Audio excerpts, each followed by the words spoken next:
Un cartellone ricco, con una programmazione che indaga i linguaggi contemporanei e guarda a produzioni internazionali. 2 festival, il primo dei quali si terrà da domani a domenica. Spazio alla sperimentazione con il pubblico e il lancio di una nuova rivista dedicata alla cultura, all'arte e alla comunità di Sardegna. La presentazione del quadrimestre settembre-dicembre del TEN, il Teatro Eliseo di Nuoro, si è svolta questa mattina sul palco del Teatro di Via Roma. Dopo gli interventi e i saluti di Basilio Scalas, presidente del Teatro di Sardegna, e dell'assessore alla cultura in Nuoro Sebastian Cocco, il direttore generale del Teatro di Sardegna Massimo Mancini ha illustrato gli appuntamenti che attendono il pubblico già a partire da questo weekend, con la seconda edizione del festival dedicato al teatro di figura Anima If, organizzato in collaborazione con la storica compagnia viaggiante di burattini Is Mascareddas. Oggi presentiamo in modo puntuale la programmazione fino a dicembre, perché noi amiamo un po' scombinare un po' le carte, quindi presentiamo 4 mesi, diamo qualche anticipazione, insomma porteremo,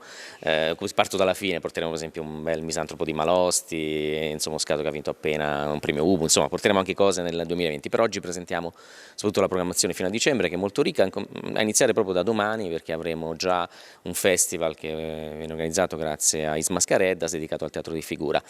Per il terzo anno consecutivo, di secondo a pieno regime, il TEN, grazie alla gestione di Sardegna Teatro, torna così ad avere un teatro percepito dai cittadini come ritrovo non solo culturale ma anche sociale. Il tempo, la fatica e l'impegno per una programmazione di alto livello, arricchiti da eventi fortemente interattivi con il pubblico, stanno dando frutti importanti in termini di accesso, pubblico al quale il TEN vuole essere sempre più vicino in termini economici e di accesso ai biglietti. I biglietti, insomma, i prezzi sono sempre bassi, insomma, dai 10 a 7 euro, però abbiamo anche una piccola novità, sarà possibile acquistarli a un prezzo fisso di 5 euro da subito, insomma, già da oggi al centro commerciale Conad, che, insomma, che è molto frequentato.